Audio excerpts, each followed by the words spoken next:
ప్రియమైన యవ్వన సహోదరి సహోదరులారా, మన ప్రభువైన యేసు యొక్క సంరక్షణలో, తండ్రి యొక్క సహవాసంలో మరియు పరిశుద్ధాత్మ దేవుని యొక్క ఆదరణలో మీరంతా క్షేమంగా ఉన్నారని నేను తలుస్తూ ఉన్నాను. So I believe that by the grace of our Lord Jesus and by the love of our Father and the sweet fellowship of the Holy Spirit, I believe that you are very safe and secure. మనం కిందటి వారం ఏం విన్నాము? సహోదరుడు విశ్వాస్ మనతో పంచుకున్నారు. అది ఏంటి? So last week, what we have heard from Brother Vishwas. ఒకసారి మీకు జ్ఞాపకం చేస్తాను. So I want to remind you about that. దేవునికి సంబంధించినవి ఆయనకి అప్పచెప్పాలి, ఆయనకి ఒప్పచెప్పాలి అని చెప్పి సహోదరుడు మనతో పంచుకున్నారు కిందటి వారం. So last week, Brother told us that we have to surrender what belongs to God. దేవుడు ఆ మాటల్ని మన హృదయాల్లో విత్తారని, ఆయన మనల్ని బలపరిచారని నేను నమ్ముతున్నాను.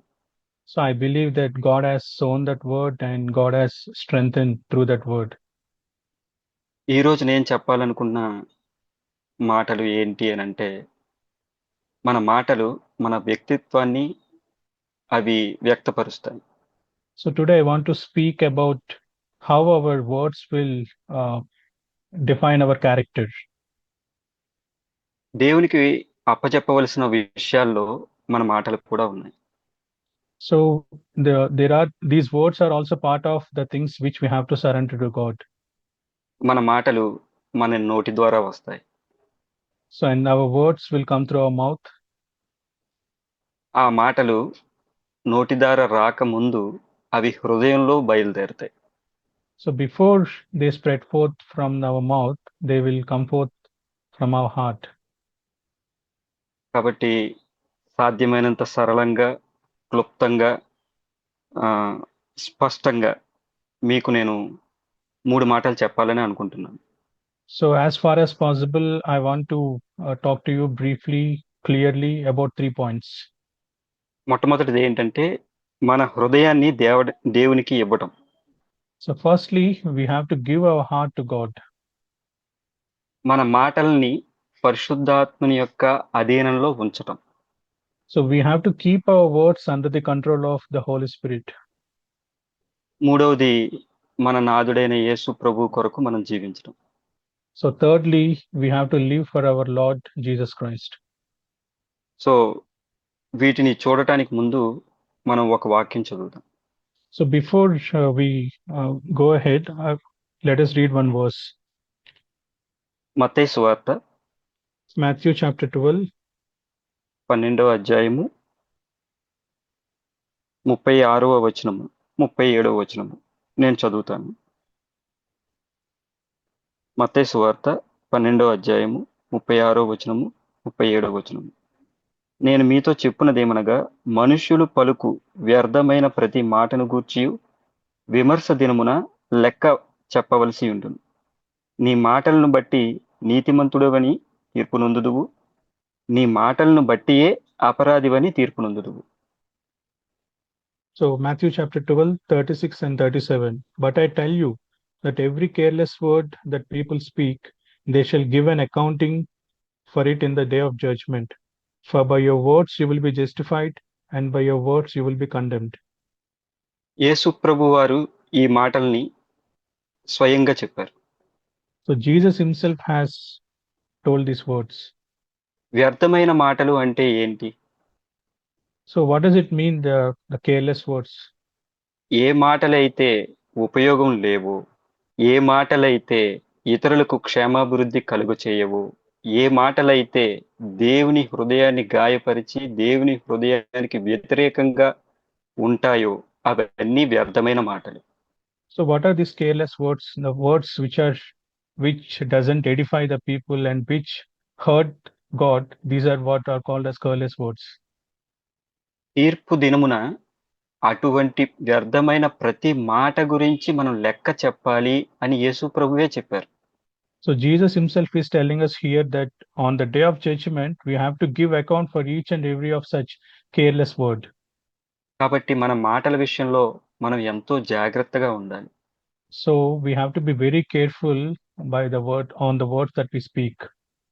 మన మాటల విషయంలో ఏ విధంగా జాగ్రత్తగా ఉండగలం? So how can we be careful about the words that we speak? మాటలు ఎక్కడి నుంచి వస్తాయి? So where does these words come from? ఒకసారి 34వ వచనం చూద్దామా? So let us see verse 34 in the same chapter.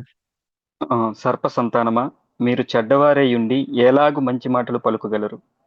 హృదయమందు నిండియుండు దానిని బట్టి నోరు మాటలాడును కదా. Verse 34 it says, "You brood of vipers, how can you, being evil, speak what is good? For the mouth speaks out of that which fills the heart." మనం చెడ్డవారము. So we are evil మనం people. మనం చెడ్డవారై ఉండి మంచి మాటలు పలకలేము. So when we are evil, we can't speak good words. ఒకసారి మనం ఒక రోజంతా మనం ఏం మాట్లాడుతున్నాం అనేది ఉదయం మొదలుకొని రాత్రి నిద్రపోయేంత వరకు పరిశీలించుకుని చూసుకున్నట్లయితే So if we examine right from the morning till the end, if we examine what kind of words that we are speaking, రోజులో అనేక మార్లు మనం వ్యర్థమైన మాటలు మాట్లాడతాం. in a day, most of the time we speak many careless words. కోపంలో ఉన్నప్పుడు వ్యర్థమైన మాటలు మాట్లాడతాం. So when we are in anger, we speak careless words. దుఃఖంలో ఉన్నప్పుడు నిరుత్సాహకరమైన మాటలు, దేవునికి వ్యతిరేకమైన మాటలు, దేవుణ్ణి దుఃఖపెట్టే మాటలు మాట్లాడతాం. So when we are sad, we will speak bad words and the words which will hurt God. మనం మంచి పరిస్థితిలో ఉన్నప్పుడు అతిశయపడే మాటలు, మనల్ని మనం పొగుడుకునే మాటలు మాట్లాడుతూ ఉంటాం. So when we are good, we speak words of pride and we will speak words that exalt ourselves. మన మాటలను బట్టివే మనం నీతిమంతులమని, మన మాటలను బట్టియే మనము దోషులమని నిర్ణయించబడతాం. So as it says, by our words we will be justified and by our words we will be condemned. ఆ, ఆ, బైబిల్లో మన మాటలు ఎలా ఉండాలి అని అంటే ఉప్పు వేసినట్లు మన సంభాషణ చక్కగా కనికరంతో ఉండాలి అని చెప్పి చెప్పబడింది. So in the Bible it is written that our words should be seasoned with salt and it should be merciful. అలా ఉండాలంటే పరిశుద్ధాత్మని యొక్క సహకారం మనకి ఉండాలి. So to be like that, we need help from Holy Spirit. పరిశుద్ధాత్మని సహకారం ఎప్పుడు మనకు లభిస్తుంది? So when does we get the help of Holy Spirit? మనం దీనులుగా ఉన్నప్పుడు మాత్రమే మనకి పరిశుద్ధాత్మని యొక్క సహకారం లభిస్తుంది. Only when we are humble, only then we get help from the Holy Spirit. ఒకసారి కోపంతో ఉన్నప్పుడు మనం ఎలా మాట్లాడతాం అనేది కయీను వృత్తాంతం తీసుకుంటే తెలుస్తుంది. So when we look at the life of Cain, we will know when we are in angry, how we will speak. దేవుడు ముందే చెప్పాడు ఏమని అంటే కయీనుతో, నీ ముఖం ఎందుకు చిన్నపుచ్చుకున్నావు? నీవు మంచి క్రియ సత్క్రియ చేసిన ఎడల నీవు నీ హృదయాన్ని తలనెత్తుకోవా? అలా కాకుండా నువ్వు దుష్క్రియ చేస్తే పాపం వాకిట పొంచి ఉంటుంది, దాన్ని నువ్వు ఏలతావు అని చెప్పి ఆదికాండంలో చెప్పబడింది. So in Genesis, God told beforehand to Cain that, "Why is your countenance sad? If you do what is right, will you not be lifted up? But if you do not do what is right, sin is crouching at your door." తన సహోదరుణ్ణి హేబేలుని కయీను చంపేశాడు అసూయతో. So because of jealousy, Cain killed his brother Abel. దేవుడు కయీనుతో అడుగుతున్నాడు, నీ సహోదరుడు ఎక్కడ అని. So here God is asking Cain, "Where is your brother?" కయీను హృదయం అంతా ఏం నిండి ఉంది? అసూయ, ద్వేషము, కోపము తన సహోదరు పట్ల నిండి ఉంది. సహోదరుని చంపేశాడు కూడా. So Cain's heart is full of anger, jealousy, and full of anger and jealousy, and he killed his brother Abel. నీ సహోదరుడు ఎక్కడని దేవుడు అడిగితే కయీను సమాధానం ఎలా ఉందంటే, నా సహోదరుడికి నేను కావలివాడినా అని అడుగుతున్నాడు. So when God asked him, "Where is your brother?" here Cain is saying, "Am I a keeper to my brother?" That's what he is answering to God. మనం కూడా అలాగే ఉంటాం. So we also are like that. మన సహోదరుల మీద ఎవరి మీదన్నా మనం అసూయపడినా, కోపపడినా, ఎవరన్నా వారి గురించి అడిగినప్పుడు నాకు తెలియదండి అని అంటాం. So even we are like that whenever we are having anger or whenever we are bitter towards our brother, and when someone asks us about that brother, we will say, I don't know, we'll say about that brother. అదే మనం ప్రేమతో నిండి ఉంటే ఆ సహోదరుడి గురించి మనకి recent పాస్ట్‌లో తెలియకపోయినా ఒక ఆ సహోదరుడు ఎలా ఉన్నాడో తెలియదండి. కనుక్కుంటాను చాలా కాలమైంది మాట్లాడి అని చెప్తాం. So but when our heart is filled with love, then even if he doesn't know about that brother, we will say, yeah, it's been a while since I spoke with that brother, but I'll get to know and then I'll tell you. We'll say like that. దేవుడు మన హృదయాల్ని చూస్తాడు. So God looks at our heart. అవి యథార్థంగా ఉన్నాయో లేదో చూస్తాడు. So God looks at our heart and sees whether they are true or not. ఒకవేళ మనం పాపం చేసినా ప్రభువు మనం యథార్థంగా ఉన్నామా లేదా అనేది పరీక్షిస్తూ ఉంటాడు. So even if we sin, God is testing us whether we will be true or not. మనం పశ్చాత్తాపపడడానికి, తిరిగి ఆయన వైపు తిరగడానికి ఆయన ఎప్పుడూ అవకాశం ఇస్తూనే ఉంటాడు. So God is always giving chances for us to repent and come back to Him. దుఃఖకరమైన పరిస్థితులు అంటే నాకు రూతు గుర్తు వస్తుంది. So when I think about sad days, I always remember Ruth. Ruth తన అత్తను విడిచిపెట్టలేదు. So Ruth didn't leave her mother-in-law. కానీ వేరే కోడలు ఆమె ఏం చేసిందంటే ఆమె ప్రయాణంలో బయలుదేరింది. అత్తతో కొంత దూరం వచ్చింది. అత్త అమ్మ మీరు వెళ్ళిపోండి అమ్మా అని చెబితే ఆమె ముద్దు పెట్టుకుని వెళ్ళిపోయింది. But the other sister-in-law, so when she started journey with Naomi, and after a while, when the journey is becoming tough, she said when Naomi said to her, "You can leave," then she left Naomi. మన చుట్టూ ఉన్న సహోదర సహోదరుల్లో మనతో సహా మనం కొన్నిసార్లు ఎలా ఉంటామంటే పైకి ఒక మాట చెప్తాము. లోపల ఒక మాట ఉంటుంది. So even when we are among our brothers and sisters, we will say something about them, but down in our heart, we will have something else. సామెతల గ్రంథంలో ఒక మాట ఉంటుంది. అదేంటంటే పైకి బాగా మాట్లాడి లోన సరిగా లేకపోతే ఆహ్, మంటి మట్టి కుండ మీద వెండిపూత పూసినట్లుగా ఉంటుంది అని చెప్తారు. So in Psalms, there is a verse which says that, uh, in which verse, brother? So it worse I says didn't like, no. yeah, that's okay, brother. So it మట్టి says కుండ that, మీద వెండిపూత. yeah. So it says like, when our heart is, if we keep something in our heart, but we are speaking something else, it's like on top of a mud pot, you have this a silver lining. అంటే అది చూడటానికేమో వెండిపూతలాగా ఉంటుంది. వెండిదిలాగా ఉంటుంది. కానీ లోపల అది మట్టి. It's like it looks like a silver vessel, but down deep inside, it is all with mud. మనమంతా కూడా అలాంటి పరిస్థితుల్లో ఉంటాం చాలా సార్లు. So we all will be in that situation many times. ఒకవేళ అలా మాట్లాడినప్పటికీ మనం ప్రభువుతో ప్రభువా ఆ సహోదరుడితో లేదా ఆ సహోదరితో నేను మాట్లాడినంత ప్రేమగా నా హృదయంలో లేదు. నాకు దయచేసి అటువంటి ప్రేమని ప్రభువా. నాలో ఎటువంటి అసూయని, ద్వేషాన్ని ఉంచకు ప్రభువా అని యథార్థంగా మనం ప్రభువు దగ్గరికి వెళ్తే ఆయన సహాయం చేస్తారు. So even if we are like that, if we go to God and say, Lord, I should have, I don't have the kind of love that I should have.